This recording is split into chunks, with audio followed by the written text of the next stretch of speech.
అందరికీ నమస్కారం అండి. స్టోరీ బుక్ ఛానల్కి స్వాగతం. ఈరోజు నేను మీకు వినిపించబోతున్న కథ అనాలోచిత నిర్ణయం. కొన్నేళ్ల క్రితం కొడుకు కోడలు తల్లిని ఇంట్లో నుంచి గెంటేసి ఆశ్రమానికి వెళ్ళిపోయేలా చేశారు. కానీ ఆ తర్వాత ఒక్కరోజు కూడా తల్లి గురించి పట్టించుకోని కొడుకు కోడలు ఈ రోజు హఠాత్తుగా తల్లి కోసం ఆశ్రమానికి ఎందుకు తిరిగొచ్చారు? తల్లిని తమతో పాటు రమ్మని కొడుకు కోడలు కాళ్ళు పట్టుకుని వేడుకోవడం వెనక అసలు కారణం ఏమిటో ఈ కథలో మనం విందామండి.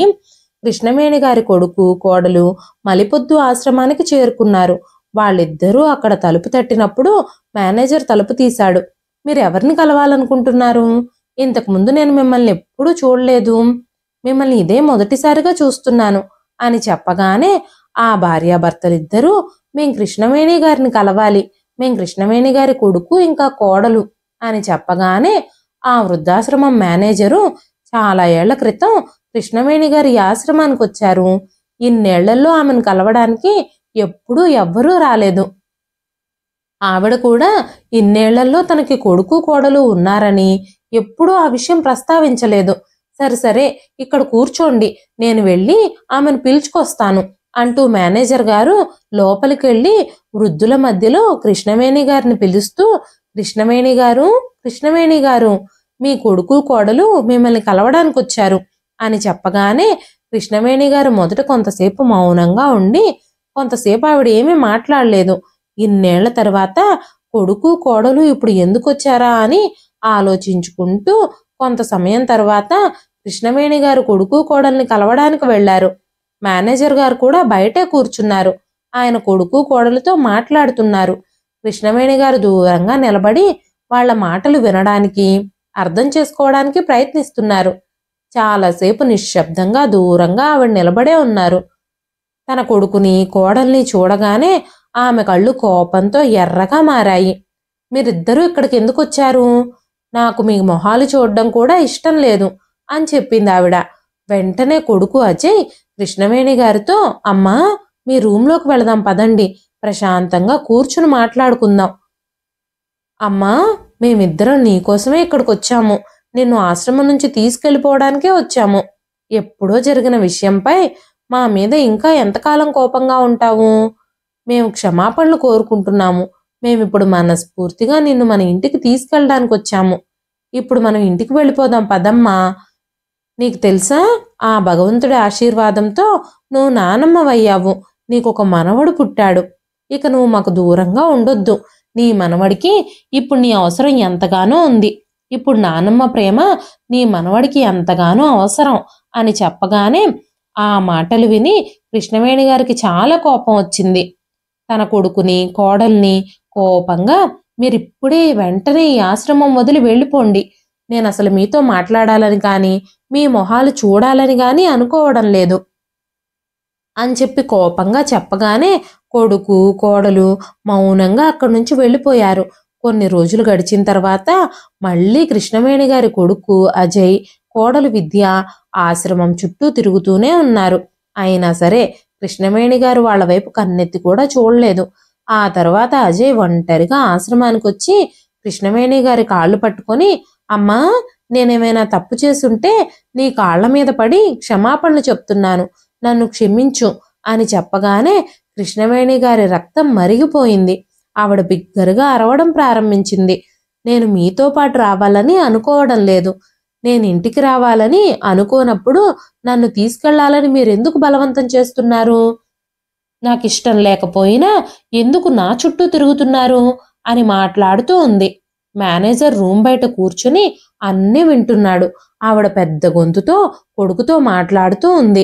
ఆశ్రమంలోని ఇతర ఉద్యోగులు కూడా ఆ మాటలు వింటున్నారు. ఈ గొడవ ప్రతిరోజు జరుగుతూనే ఉంది. రోజు ఇదొక టీవీ షోలా ఉంది అంటూ అందరూ మాట్లాడుకుంటున్నారు. అతను కృష్ణవేణి గారి కొడుకు. ఆమెను ఇంటికి తీసుకెళ్లడానికి రోజూ వచ్చి బతిమాలుతున్నాడు. కానీ కృష్ణవేణి గారు ప్రతిసారి ఎందుకు తిరస్కరిస్తున్నారో అర్థం కావడం లేదు. కొడుకు కోడలు తమ తప్పు తెలుసుకొని వచ్చి కృష్ణవేణి గారిని ఇంటికి తీసుకెళ్లాలని బ్రతిమాలుతున్నారు. కానీ ఇక్కడ తప్పు తల్లిదేలా కనిపిస్తోంది. తల్లి తన కొడుకు బాధని పదే పదే అర్థం చేసుకోవడం లేదు అని ఆశ్రమంలో తోటి తల్లిదండ్రులు కొంతమంది అనుకుంటున్నారు. కానీ పదే పదే కృష్ణవేణి గారిని అజయ్ ఇబ్బంది పెట్టడంతో ఆశ్రమంలోని ఉద్యోగులందరూ అజయ్ని తరిమి కొట్టారు. అజయ్ తన తల్లిని తీసుకెళ్లకుండానే ఇంటికి తిరిగి వెళ్ళాడు. మేనేజర్ కూడా అతన్ని చూస్తూనే ఉన్నాడు. కానీ ఆయన మాత్రం ఏం చేయగలుగుతాడు? అందుకే మౌనంగా ఉన్నాడు. ఇంటికి చేరుకోగానే భార్య విద్య, ఏమైంది? మీ అమ్మ రాలేదా? ఈ రోజు కూడా మీరు ఆవిడ్ని తీసుకురాలేదా? నాకు తెలుసు మీ అమ్మ ఇక్కడికి రాదని, కానీ నువ్వు మీ అమ్మని ఒప్పిస్తానని చాలా కాన్ఫిడెంట్గా చెప్పుకొచ్చావు అంది విద్య. విద్య అజయ్పై చాలా కోపంగా ఉంది. ఇది నాకు చిటికెలో అయిపోయే పని. దయచేసి నాకు కాస్త టైం ఇవ్వు. ఏ తల్లైనా సరే కొడుకు మీద ఎన్ని రోజులని కోపంగా ఉంటుంది? మా అమ్మ తప్పకుండా నాతో పాటు ఇంటికి వస్తుంది, చూస్తూ ఉండు అని చెప్పాడు అజయ్. ఆ తర్వాత ఆ ఆశ్రమం మేనేజరు కృష్ణవేణి గారి దగ్గరికి వెళ్ళి, అమ్మా, మీకు అభ్యంతరం లేకపోతే నేను మిమ్మల్ని ఒక విషయం అడగొచ్చా అనగానే కృష్ణవేణి గారు, చెప్పండి, మీరు ఏం అడగాలని అనుకుంటున్నారు అన్నారు. వెంటనే ఆ మేనేజర్ సాగర్, మీ అబ్బాయి మిమ్మల్ని కలవడానికి రోజు వస్తున్నాడు. అతను నిజంగా మీ కొడుకేనా, లేదంటే మరెవరి కొడుకైనానా? మీ కొడుకు మిమ్మల్ని తీసుకెళ్ళడానికి రోజు వచ్చి మిమ్మల్ని బ్రతిమాలుతున్నాడు. అలాంటి కొడుకు ఎవ్వరికీ ఉండడు. ఆ భగవంతుడు మీ కొడుకుకి చాలా గొప్ప మనసు ఇచ్చాడు. మీ కొడుకు ఇంత దూరం వచ్చి రోజు నిన్ను ఇంటికి తీసుకెళ్తానని అడగడం ఎంత అదృష్టమో. ఇక్కడ మన ఆశ్రమంలో నీలాంటి తల్లులు ఎందరో ఉన్నారు, కానీ వాళ్ళ కొడుకులు ఇప్పటి వరకు ఎవ్వరూ వాళ్ళ వైపు కన్నెత్తి కూడా చూడలేదు. మీ కొడుకు మాత్రం ఆశ్రమానికి వచ్చి మిమ్మల్ని తీసుకెళ్లాలని బ్రతిమాలుతున్నాడు. అమ్మా, మీరు చాలా అదృష్టవంతురాలు అన్నాడు. సాగర్ మాటలకి కృష్ణవేణి గారు ఎలాంటి సమాధానము చెప్పలేదు. కాసేపు మౌనం తర్వాత కృష్ణవేణి గారు ఏడుస్తూ తన కన్నీళ్లని అదుపు చేసుకోలేక, అవునవును, నేను చాలా అదృష్టవంతురాల్ని అని చెప్పారు. ఆ తర్వాత ఒక వారం గడిచిపోయింది. ఆ తర్వాత మళ్ళీ అజయ్ తిరిగొచ్చాడు. ఈసారి తన కొడుకును కూడా తీసుకొచ్చాడు. కొడుకు కోపంతో కృష్ణవేణి గారితో, అమ్మా, నీ డ్రామాలు కాపు, నన్ను ఇంకా ఎంతకాలం అని ఇబ్బంది పెడతావు? ఈసారి నువ్వు ఖచ్చితంగా ఇంటికి నాతో పాటు వచ్చి తీరాలి. నీ మనవడి మీద ప్రమాణం చేస్తున్నాను అంటూ మనవణ్ణి కృష్ణవేణి గారి ఒళ్ళో పడుకోబెట్టి, అమ్మా, మీరంతా ఇక్కడి నుంచి వెళ్ళిపోండి, మీరెవ్వరూ నాకు అవసరం లేదు అని మాత్రం చెప్పొద్దు అని మాట్లాడుతూ ఉండగానే అప్పుడే మేనేజర్ గది లోపలికొచ్చాడు. రోజు వారి డ్రామా చూస్తూ అతను కూడా అలసిపోయాడు. అప్పుడు మేనేజర్ సాగర్ అజయ్తో, మీ అమ్మగారు నీతో రావడానికి ఇష్టపడనప్పుడు మీరు ఆవిడ్ని ఎందుకు ఇబ్బంది పెడుతున్నారు? ప్రతిరోజు ఎందుకు ఈ ఆశ్రమంలో ఇలాంటి వాతావరణాన్ని సృష్టిస్తున్నారు అని అడగగానే అప్పుడు వెంటనే అజయ్, ఆవిడ నా తల్లి, ఆమెలా ఈ ఆశ్రమంలో ఉండడం నాకు ఇష్టం లేదు అని చెప్పాడు. అందుకే నేను ఆమెను బతిమాలుతున్నాను. ఈ విషయంలో మీరు జోక్యం చేసుకోకండి. నేను మా అమ్మని ఎలాగైనా మా ఇంటికి తీసుకెళ్ళాలి అన్నాడు అజయ్.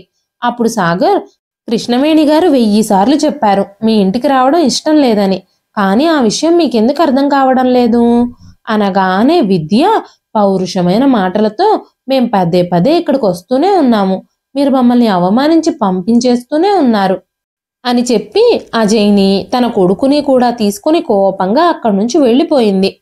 ఆ తరువాత సాగర్ కృష్ణవేణి గారి దగ్గరకు వచ్చి, అమ్మా, నేను చాలా ఏళ్ల నుంచి ఈ ఆశ్రమంలో మేనేజర్గా పనిచేస్తున్నాను, కానీ ఇన్నేళ్లలో మీ కొడుకు కోడల్ని ఒక్కసారి కూడా చూడలేదు.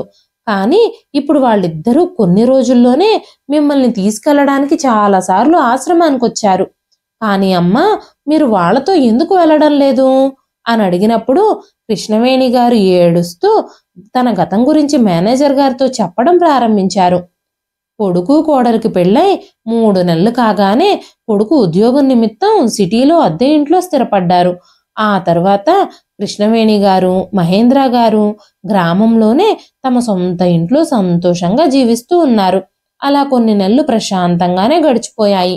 ఆ తర్వాత ఒకరోజు అజయ్ ఆఫీస్కు వెళ్ళబోతున్న సమయంలో విద్య తన కోపాన్నంతా ప్రదర్శించి చాలా కోపంగా మాట్లాడడంతో, అజయ్, విద్య, నీకెందుకు ఇంత కోపం వస్తోంది?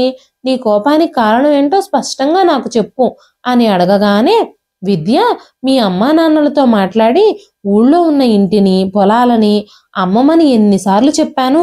మనం ఇక్కడ సొంతంగా ఫ్లాట్ కొనుక్కోగలిగేలా ఆ ఊర్లో ఇంటిని పొలాన్ని అమ్మితే డబ్బులు వస్తాయి. మనకొచ్చే జీతంలో సగం ఇంటద్దెకే ఖర్చు అయిపోతుంది. అదే మనకి సొంత ఫ్లాట్ ఉంటే మనం హాయిగా జీవించొచ్చు అని చెప్పగానే అజయ్ నాకొచ్చే జీతంలో సగం డబ్బులు నీ షాపింగ్లకి నీ అలంకరణలకే ఖర్చు అయిపోతున్నాయి. నువ్వు నీ ఫ్రెండ్స్ని బంధువుల్ని స్నేహితుల్ని చూసినప్పుడు అత్యంత ఖరీదైన బట్టలు కొనుక్కుంటావు. ఇంట్లో పని కూడా చేయలేక నువ్వు పని మనిషిని పెట్టుకున్నావు కదా. నువ్వు కూడా నీ ఖర్చులు తగ్గిస్తే మనం హాయిగానే బ్రతకొచ్చు. నువ్వు నీ పార్టీలు షాపింగ్లు కాస్త తగ్గిస్తే మంచిది. డబ్బు సంపాదించలేనప్పుడు కాస్త ఖర్చులు నియంత్రించుకుంటే తప్పేమిటి? సిటీలో ఫ్లాట్లు ఎంత ఖరీదుగా ఉంటాయో వాటన్నింటికి డబ్బు ఎక్కడి నుంచి తేవాలి అని చెప్పినప్పుడు విద్య రోజు తన భర్త అజయ్తో గొడవ పడుతూనే ఉండేది. ఒకరోజు విద్య మాటల మధ్యలో అజయ్ని చాలా బెదిరించింది. నువ్వు మీ అమ్మా నాన్నని ఒప్పించి ఇల్లమ్మి సిటీలో ఫ్లాట్ కొనకపోతే నీకు విడాకులు ఇస్తాను. ప్రతి నెల నువ్వు నాకు నీ జీతంలో సగం భరణంగా చెల్లించాల్సి వస్తుంది అని చెప్పినప్పుడు అజయ్ భయపడి వెంటనే అజయ్ సరే విద్య నువ్వేం కంగారు పడకు. వచ్చే సంక్రాంతికి మనం ఇంటికి వెళ్ళినప్పుడు నేను ఆ ఇల్లు పొలాలు అమ్మే ఏర్పాట్లన్నీ చేస్తాను. నాకు ఆఫీస్లో అప్పుడే సెలవులుంటాయి కదా, అప్పుడు కొద్ది రోజులు ఊరు వెళ్ళొద్దాం మనం అని చెప్పాడు.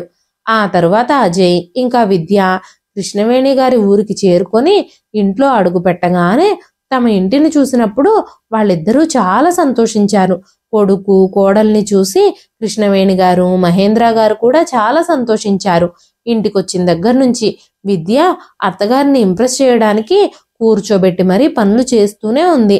అత్తయ్య గారు నేను వచ్చేసాను కదా, ఇప్పుడు మీరు ఇక ఏ పని చేయడానికి వీల్లేదు, అన్ని పనులు నేనే చూసుకుంటాను అని చెప్పింది. అప్పుడు కృష్ణవేణి గారు మీరు ప్రయాణం చేసి అలసిపోయి వచ్చారు, కాసేపు విశ్రాంతి తీసుకోండి అని చెప్పారు. విద్య అస్సలు ఒప్పుకోకుండా వెంటనే అత్తామామలకి ఇష్టమైన బ్రేక్ఫాస్ట్ తయారు చేయడానికి వంటగదిలోకి వెళ్ళింది. అందరికీ ప్రేమగా వండి తినిపించింది.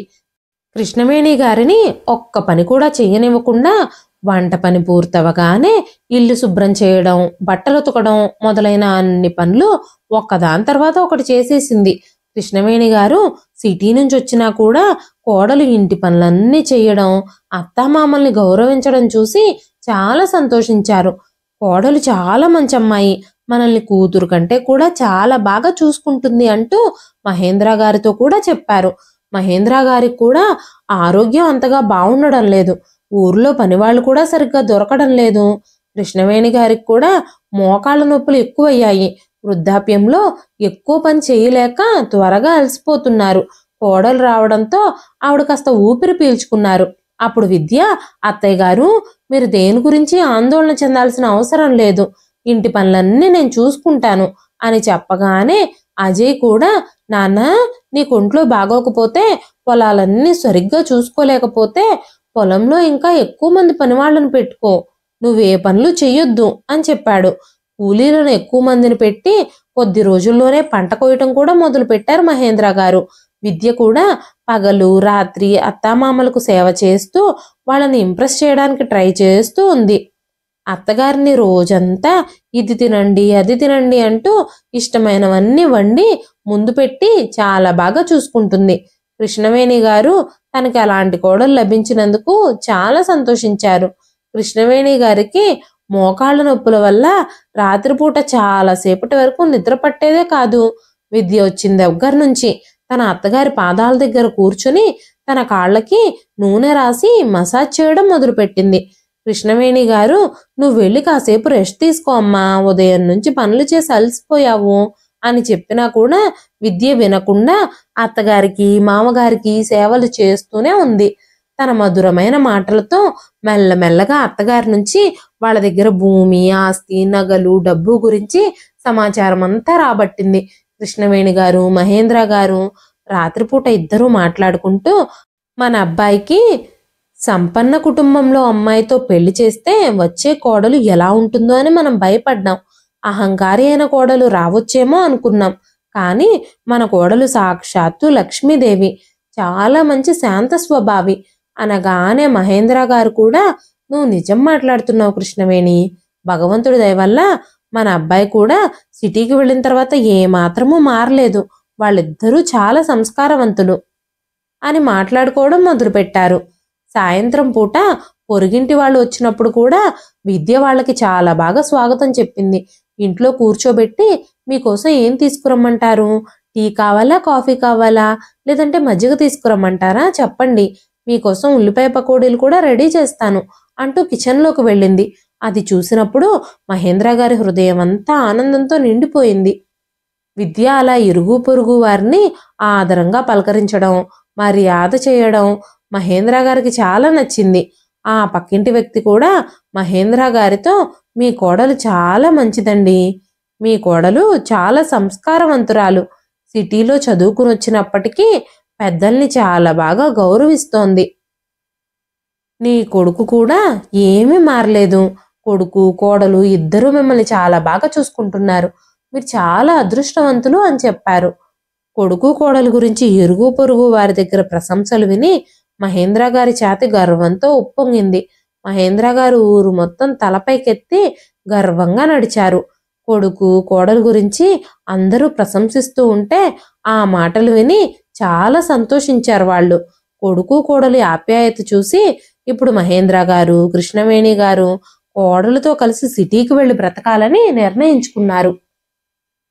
రోజు రాత్రి వాళ్ళిద్దరూ ఇక ఇక్కడ మాత్రం మనకి ఎవరున్నారు, మనం కొడుకు కోడలతో వెళ్ళిపోదాం అనే విషయం గురించే మాట్లాడుకుంటున్నారు. కృష్ణవేణి గారు మహేంద్ర గారితో, ఏమండి, నాకు వయసు అయిపోయింది, ఇంట్లో పని కూడా చేసుకోలేకపోతున్నాను, మనం కూడా కొడుకు కోడలతో సిటీకి వెళ్ళిపోదామండి. మన కొడుకు కోడలు బంగారాలు, మనల్ని కాలు కింద పెట్టనివ్వకుండా చూసుకుంటున్నారు. ఇక మన మిగిలిన జీవితం వాళ్లతోనే గడిపితే మంచిది అని నాకు అనిపిస్తోంది అని మహేంద్ర గారితో చెప్పారు. ఈ విషయాలన్నీ ఆలోచిస్తూనే ఒకరోజు మహేంద్ర గారు కొడుకుతో, నీ అద్దె ఇంట్లో ఎన్ని గదులు ఉన్నాయి బాబు అని అజయ్ని అడిగారు. నాన్న, 2 గదులు మాత్రమే ఉన్నాయి. ఒకటి మా గది, మరొకటి వంటగది, ఒక చిన్న స్టోర్ రూమ్ కూడా ఉంది. ఎవరైనా అతిథులు వస్తే చాలా ఇబ్బందిగా ఉంటుంది. ప్రస్తుతం మేమిద్దరమే ఉన్నాం. రేపొద్దున పిల్లలు పుడితే చాలా ఇబ్బంది అయిపోతుంది. నగరంలో ఇంటి అద్దెలు ఎంత ఎక్కువో తెలుసా? అద్దె చెల్లించడానికే నా జీతంలో సగం డబ్బు అయిపోతుంది. నేను నా భార్య చాలా కష్టపడి బ్రతుకుతున్నాం. ఇంటిని నడిపించడానికి చాలా ఇబ్బంది అవడంతో పని మనిషిని కూడా ఆపేసి విద్యనే అన్ని పనులు చేసుకుంటుంది అని చెప్పినప్పుడు మహేంద్ర గారు, బాబు, మీరన్ని ఇబ్బందులు ఎదుర్కొంటూ అక్కడ ఇంకా ఇబ్బందులు పడాల్సిన అవసరం లేదు. మన ఊర్లో ఉన్న ఇంటిని పొలాన్ని అమ్మేసి సిటీలో మంచి ఇల్లు ఎందుకు కొనుక్కోకూడదు? ఆలోచించండి. ఓ పెద్ద ఇల్లు తీసుకొని మనందరం సిటీలో కలిసి ఉందాం. అందరం ఒక చోట కలిసి ఉంటే మనకి కూడా చాలా సంతోషం కలుగుతుంది. ఏది ఏమైనప్పటికీ పెరిగిన వయసు కారణంగా నేను కూడా వ్యవసాయం చేయలేకపోతున్నాను. మీ అమ్మ కూడా చాలా అనారోగ్య సమస్యలతో చాలా ఇబ్బంది పడుతుంది. మీరిద్దరూ మాకు మనస్ఫూర్తిగా సేవలు చేస్తున్నారు కాబట్టి రాబోయే మా వృద్ధాప్యం కూడా మీ నీడలో బాగానే గడిచిపోతుంది అని నేను అనుకుంటున్నాను. అందుకే నీతోనే కలిసి ఉండాలని నిర్ణయించుకున్నాం అని చెప్పిన మహేంద్ర గారి మాటలు విని విద్య ఇంకా అజయ్ వాళ్ళిద్దరి కోరిక తీరుతున్నందుకు ఆనందంతో ఉప్పొంగిపోయారు. అప్పుడు అజయ్ వచ్చి, అమ్మా, నాన్న, మీరు ఊర్లో ఒంటరిగా ఉంటున్నారు కాబట్టి నేను కూడా ఇన్ని రోజులు చాలా కంగారు పడ్డాను. మీరు మాతో పాటు వచ్చేస్తే మీ గురించి నాకు అస్సలు కంగారు ఉండదు అంటూ తండ్రి కాళ్ళ దగ్గర కూర్చొని ఆయన పాదాలు నొక్కుతూ, నాన్న, మీరు చాలా బాగా ఆలోచించారు. మీరు మాతో పాటు సిటీకి వచ్చేస్తే మేము మీకు బాగా సేవలు చేయగలుగుతాం. ప్రస్తుతం మనం ఊర్లోనే ఉన్నాం కదా. నేను వెళ్లేలోపే మంచి పార్టీని వెతికి పొలాన్ని ఇంటిని మంచి ధరకు అమ్మేసి మనందరం కలిసి సిటీకి వెళ్ళిపోదాము. మనం వెళ్ళాక కొత్త ఇల్లు కొనుక్కుందాం అని చెప్పగానే మహేంద్ర గారు, సరే బాబు, నీ ఇష్టం అని చెప్పారు. ఆ తర్వాత కొద్ది రోజుల్లోనే మహేంద్ర గారు కొడుకు కోడలితో కలిసి ఊర్లో ఉన్న ఇల్లు పొలాలు అన్నీ అమ్మేసి సిటీకి వచ్చేశారు. ఇంటికొచ్చాక విద్య అత్తగారికి మామగారికి వారం 10 రోజులు హృదయపూర్వకంగానే సేవలు చేసింది. ఆ తర్వాత ఒక రోజు మహేంద్ర గారు లిఫ్ట్ ఎక్కకుండా మెట్లు దిగి వెళ్లాల్సి వచ్చింది. పల్లెటూరులో ఆయన ఎప్పుడూ లిఫ్ట్ని చూడలేదు. అందుకే ఎలా ఉపయోగించాలో ఆయనకు తెలియక బయటకు వెళ్ళాలంటే మెట్ల మీద నుంచే వెళ్ళేవారు. ఒకరోజు హఠాత్తుగా మెట్ల మీద నుంచి కాలు జారి పై మెట్ల మీద నుంచి కింద వరకు దొర్లుకుంటూ పడిపోయారు. ఆయన కాళ్ళకి, చేతులకి, తలకి బలమైన గాయాలు తగిలాయి. చాలా రక్తం కోల్పోయారు. కొడుకు, కోడలు ఆయన్ని భారంగా భావించి వైద్యం కూడా చేయించలేదు. తెలిసిన ఆర్ఎంపీ డాక్టర్ని పిలుచుకొచ్చి ఫస్ట్ ఎయిడ్ చేయించి ఇంట్లోనే ఉంచుకునేసరికి ఆయన పూర్తిగా మంచానికే పరిమితం అయిపోయారు. ఆయన కాలు ఫ్రాక్చర్ అయ్యి మంచంలో ఉండడంతో విద్య తన హృదయంలోనే చాలా బాధపడడం మొదలుపెట్టింది. ఈ ఫ్లాట్ని నా ఆనందం కోసం కొన్నాను, అంతే తప్ప ఈ వృద్ధులకు సేవ చేయడానికి కాదు అనుకుంటూ తర్వాత మెల్లగా విద్య స్వరూపాన్ని బయటపెట్టింది. తన స్నేహితులతో ఇంట్లో పార్టీలు చేసుకోవడం ప్రారంభించింది. షాపింగ్లకు వెళుతున్నప్పుడు, పార్టీలకు వెళుతున్నప్పుడు రాత్రి వరకు ఇంటికి వచ్చేది కాదు. ఇంటి పనంతా కృష్ణవేణి గారి మీదే వదిలేసేది. ఆవిడ మోకాళ్ళ నొప్పులతో బాధపడుతున్నప్పటికీ ఇంట్లో పనులన్నీ చేయాల్సి వచ్చేది. తన ఇంట్లో పనులన్నీ చేసి చాలా అలసిపోయేవారు. తన భర్తకు సేవలు చేస్తూ కోడలు చెప్పిన ఇంటి పనులన్నీ మౌనంగా చేసేవారు కృష్ణవేణి గారు. విద్య ఇంట్లో ఉన్నప్పుడు కూడా ఏదో ఒక సాకులు చెప్పి పనులన్నీ తప్పించుకునేది. నాకు తలనొప్పిగా ఉందనో, పాదాలు నొప్పిగా ఉన్నాయనో ఏదో ఒక సాకు చెప్పడం మొదలుపెట్టింది. రోజు రోజుకి కొడుకు కూడా భార్య మాటలకే మద్దతు ఇవ్వడం మొదలుపెట్టాడు. ఒకరోజు విద్య వంట చేసి తన మామగారికి వడ్డించింది. అప్పుడు మహేంద్ర గారు, అమ్మ విద్య, కూరల్లో కాస్త ఉప్పు, కారం, నూనె తగ్గించి వేయమ్మా, నాకు బీపీ లెవెల్స్ పెరుగుతున్నాయి అని చెప్పగానే విద్య కోపంగా, నేను మీకు సేవలు చేయడానికి నేను మిమ్మల్ని నగరానికి తీసుకురాలేదు. నాకు వంట చేయడం అస్సలు ఇష్టం ఉండదు. రేపటి నుంచి వంట చేయడం కూడా ఆపేస్తాను. అత్తయ్య గారే చేస్తారు అని చెప్పింది. అత్తామామలిద్దరూ ఇంటికి రాకముందు విద్య ఇంటి పనుల కోసం 2 పని మనుషులు పెట్టుకునేది. కృష్ణవేణి గారు వచ్చినప్పటి నుంచి ఆ పని వాళ్ళని శాశ్వతంగా తొలగించేసింది. ఇంటి పనులన్నీ కృష్ణవేణి గారితోనే చేయించడం మొదలుపెట్టింది. కొన్నిసార్లు ఆన్లైన్లో పిజ్జాలు ఆర్డర్ చేసేది, కొన్నిసార్లు బర్గర్లు ఆర్డర్ చేసేది. వాటిని తిని కృష్ణవేణి గారిని, మహేంద్ర గారిని పస్తులు పడుకోబెట్టేది. ఒక్కోసారి బయట నుంచి ఆర్డర్ చేసిన పదార్థాలే కృష్ణవేణి గారికి, మహేంద్ర గారికి కూడా తినిపించేది.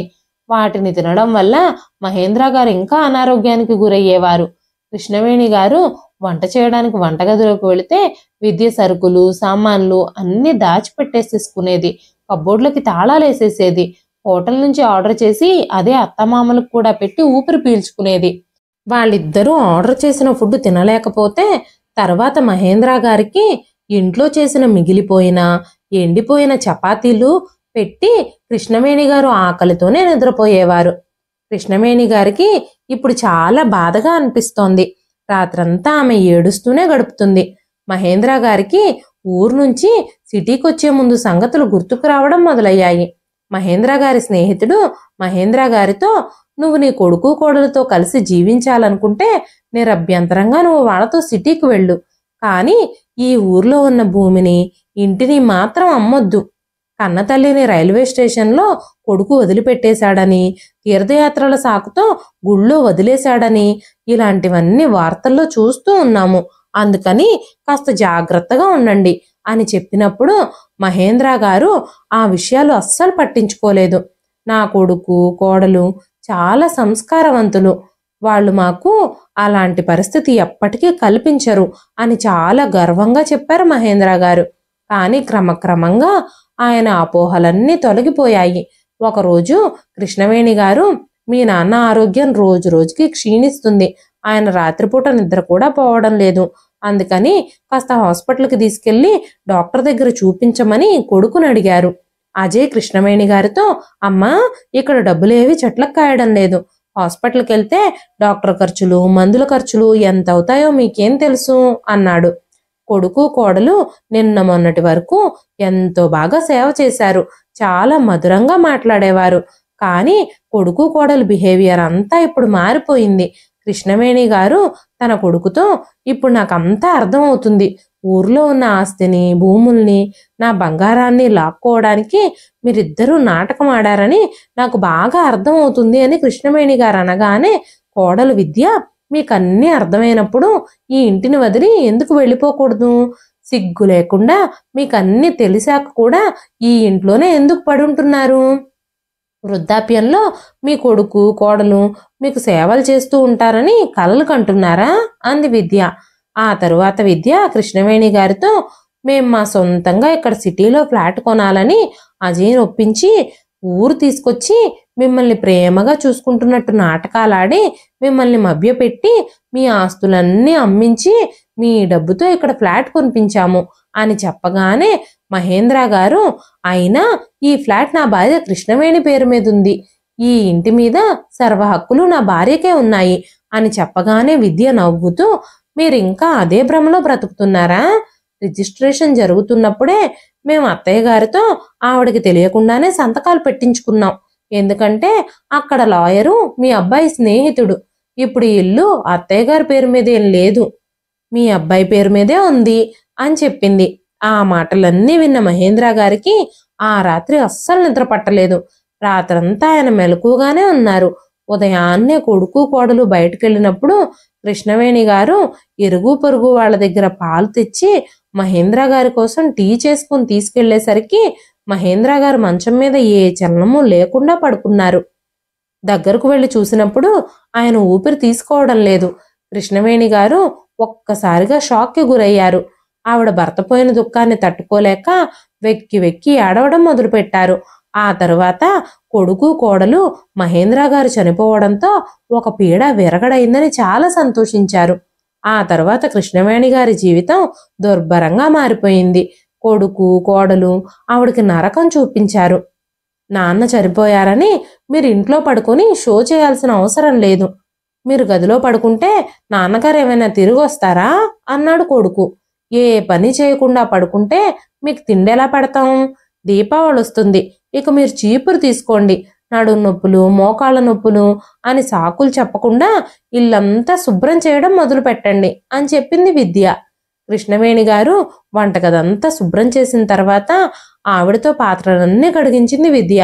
తన స్నేహితులందరూ దీపావళి రోజున దీపావళి సెలబ్రేట్ చేసుకోవడానికి ఇంటికి వస్తున్నారని ఇల్లంతా బూజులు దులిపించి ఇంట్లో పనులన్నీ చేపించింది. ఆ పనికి 4 రోజులు పట్టేసింది. ఆ 4 రోజుల్లో కృష్ణవేణి గారు సరిగ్గా భోజనం కూడా చేయలేదు. కృష్ణవేణి గారు చాలా బలహీనంగా మారిపోయారు. అయినా సరే ఆవిడ ఏ పని చేయలేకపోతున్నా విద్య ఆవిడని బలవంతం చేస్తూనే ఉంది. కృష్ణవేణి గారు ఏడుస్తూనే ఇంటి పనులన్నీ చేస్తున్నారు. అందరి కోసం వంట చేసి ఆవిడ స్వయంగా తినడానికి కూర్చున్నప్పుడు కోడలొచ్చి, ఇంకా గెస్టులు రాలేదు, ఎవ్వరూ రాకముందే వేడి వేడి వంటకాలు మీరు తినడానికి కూర్చున్నారా? పని చేయడానికి మాత్రం ఓపిక లేదని ఏడుస్తూ ఉంటారు, తినడానికి మాత్రం ముందుంటారు అంటూ నోటికొచ్చినట్టు మాట్లాడింది. కోడలి చేదు మాటలు విని ఆవిడికి ఆకలి కూడా చచ్చిపోయింది. ఆమె ఒక్క పూట భోజనం కోసం గంటలు గంటలు వేచి ఉండాల్సి వస్తోంది. పార్టీ అంతా అయిపోయిన తర్వాత విద్య కృష్ణవేణి గారికి తినడానికి భోజనం ఇచ్చింది. అప్పటికే ఆవిడ ఆకలంతా చచ్చిపోయింది. భర్త లేకుండా ఆవిడకి జీవించాలన్న ఆశ కూడా చచ్చిపోయింది. ఒకరోజు రాత్రి ఆవిడ జీవితంలో విసిగిపోయి కొడుకు కోడలు ఇంటి నుంచి దొంగచాటుగా పారిపోయింది. ఆ ఇంట్లో పని మనిషిగా, ఎవ్వరికీ పనికిరాని మనిషిగా బ్రతకడం కంటే రోడ్డు మీద బ్రతకడమే మేలనుకొని ఆశ్రమానికి వెళ్ళిపోయింది. కృష్ణవేణి గారు తన జీవితంలో ఇల్లు ఆస్తులు అన్నీ పోగొట్టుకొని ఆశ్రమానికి వెళ్ళేసరికి ఆవిడ చేతిలో చిల్లి గవ్వ కూడా లేదు. కొడుకు కోడలు ఆవిడ యోగక్షేమాల గురించి ఎప్పుడూ ఆరా తీయలేదు. ఆవిడ్ని కలవడానికి కూడా ఎప్పుడూ రాలేదు. కొన్ని సంవత్సరాల తరువాత విద్య గర్భవతి అని తల్లి కాబోతుందన్న విషయం వెలుగులోకి వచ్చింది. 9 నెలల తరువాత ఆమెకు కొడుకు పుట్టాడు. ఆ కొడుకు ఎప్పుడూ అనారోగ్యంతో ఉండడంతో ఆమె ఒక పని మనిషిని చూసుకోవాల్సిన అవసరం ఏర్పడింది. కొడుకుకు వైద్యం అయితే చేయించగలుగుతున్నారు కానీ వాణ్ణి జాగ్రత్తగా చూసుకునే మనిషిని కనుగొనలేకపోతున్నారు. కొడుకు రాత్రంతా మెలకువగా ఉండి ఏడుస్తూ ఉండటంతో విద్య సరదాలన్నింటికీ భంగం కలుగుతుంది. రాత్రంతా విద్యకు నిద్ర ఉండడం లేదు. ఆమె స్నేహితులతో పార్టీలని షాపింగ్లని తిరగలేకపోతోంది. బయటకు వెళ్ళలేకపోతోంది. సినిమాలు చూడలేకపోతోంది. కొడుకుని జాగ్రత్తగా చూసుకోవడానికి నమ్మకమైన వ్యక్తి దొరికితే బాగుండు అని అనుకుంటుంది. ఆ తరువాత విద్యకి అత్తగారి గురించి గుర్తొచ్చింది. అత్తగారు మలిపొద్దు ఆశ్రమంలో ఉన్నారన్న విషయం తెలుసుకుంది. అప్పుడు విద్య ఇంకా అజయ్లు ఆమెని ఇంటికి పిలుచుకొని రావాలని అనుకున్నారు. మేం వెళ్ళి బ్రతిమాలితే అమ్మ తిరిగొస్తుంది, మాకు ఉచితంగా ఒక పని మనిషి వస్తుంది అని కృష్ణవేణి గారిని పదే పదే ఒప్పించేందుకు కొడుకు కోడలు ప్రయత్నాలు చేయడం ప్రారంభించారు. ఈ విషయాలన్నీ కృష్ణవేణి గారు ఆశ్రమం మేనేజర్తో పంచుకున్నారు. కొడుకు కోడలు ఎన్నిసార్లు వచ్చినా కృష్ణవేణి గారు కొడుకు కోడలి మాయమాటలకి లొంగిపోలేదు. కొడుకుతో గట్టిగా చెప్పేశారు, నేను రాను అని. ఎందుకంటే ఒక వ్యక్తి తెలిసి తెలియక ఎవరి చేతిలో అయినా ఒక్కసారి మోసపోతాడు. ఒక్కసారి మోసపోయినట్టయితే అతను ఎలాగోలాగా కోలుకుంటాడు. కానీ రెండోసారి వాళ్ళకి అవకాశం ఇస్తే అది మన తప్పే అవుతుంది. పదే పదే కొడుకు కోడలి గొడ్డలు దెబ్బలు పడ్డానికి తల్లిదండ్రులకి సరదా ఏం ఉండదు అంటూ కృష్ణవేణి గారు మేనేజర్ ముందు ఏడవడం ప్రారంభించారు. కృష్ణవేణి గారిని వాళ్ళింట్లో పని మనిషిగా మార్చడానికి, తమ కొడుకుకి ఆయాగా చేయడానికి ఆశ్రమం నుంచి తీసుకువెళ్లాలని వచ్చి పదే పదే బతిమాలుతూ ఉన్నారు అజయ్ ఇంకా విద్య. అజయ్ కృష్ణవేణి గారితో, అమ్మా నువ్వు అర్థం చేసుకో, విద్య ఆరోగ్యం అస్సలు బాగోలేదు, నా కొడుకు ఆరోగ్యం కూడా బాగోలేదు. నీకంటే మమ్మల్ని బాగా చూసుకోగలిగిన వాళ్ళు ఎవరున్నారు? నువ్వు నాతో పాటు రమ్మని చాలా బతిమాలుతున్నాడు. కృష్ణవేణి గారు ఎంతకీ ఒప్పుకోకపోవడంతో అజయ్ కోపంతో, అమ్మా ఇప్పుడు మాకు అవసరం ఉండి నీకోసం ఇక్కడికి వచ్చామని నువ్వు పైనెక్కి కూర్చుంటున్నావు కదా, నువ్విప్పుడు మాతో పాటు రాకపోతే నిన్ను కాళ్ళు చేతులు కట్టైనా ఇక్కడి నుంచి ఈడ్చికెళ్తాను, ఎవరడ్డొస్తారో చూస్తాను అంటూ బెదిరించాడు. అప్పుడు ఆశ్రమం మేనేజర్ సాగర్ అజయ్తో, మీ అమ్మ ఇప్పుడు సరైన స్థలంలోనే ఉన్నారు, వెంటనే కృష్ణవేణి గారిని ఇబ్బంది పెట్టకుండా ఇక్కడి నుంచి మర్యాదగా వెళ్ళిపోతే మీకే మంచిది, లేకపోతే నేను మిమ్మల్ని ఇద్దరిని పోలీసులకు ఫోన్ చేసి పోలీసులకు అప్పచెప్తాను అని బెదిరించాడు. కృష్ణవేణి గారి బాధాకరమైన గతం గురించి విన్న మేనేజర్ చాలా బాధపడ్డాడు. అతని కళ్ళల్లో కూడా నీళ్లు తిరిగాయి. అప్పుడు సాగర్ కృష్ణవేణి గారితో, మొదట మీరు కొడుకు కోడలు విషయంలో చాలా కఠినంగా ఉన్నారని అనుకున్నాను. కొడుకు కోడల్ని ఇంత బాధ పెట్టే తల్లిదండ్రులు కూడా ఉంటారా అని నేను అనుకున్నాను. కానీ మీ కొడుకు ఇంతగా దిగజారుతాడని నాకు అస్సలు తెలీదు. మీ కొడుకు కోడలు ఉద్దేశాలు నాకిప్పుడు బాగా అర్థమయ్యాయి అని కృష్ణవేణి గారితో చెప్పాడు. కొడుకు కోడలు ఆశ్రమం మేనేజరు వాళ్ళని పోలీసులకు అప్పచెప్తాడు అన్న భయంతో అక్కడి నుంచి తోక ముడుచుకుని పారిపోయారు. కృష్ణవేణి గారిలాగా మహేంద్ర గారిలాగా కొడుకు కోడలు మాయమాటలు నమ్మి ఉన్నదంతా కొడుకు కోడలికి ఇచ్చేసి తల్లిదండ్రులు ఎంత తప్పు చేస్తున్నారో. కృష్ణవేణి గారు మహేంద్ర గారు కూడా అనాలోచితంగా తీసుకున్న నిర్ణయం వల్ల వాళ్ళు ప్రశాంతంగా గడపాల్సిన వృద్ధాప్యం ఇలా కొడుకు కోడలి చేతిలో దుర్భరంగా మారిపోయింది. పిల్లల్ని గుడ్డిగా నమ్మి వాళ్ళకి ఉన్నదంతా ఊడ్చివ్వడం తల్లిదండ్రుల తప్పే కదా అని మేనేజర్ అనుకోవడం మొదలుపెట్టాడు. ఇదండి ఈ రోజు కథ.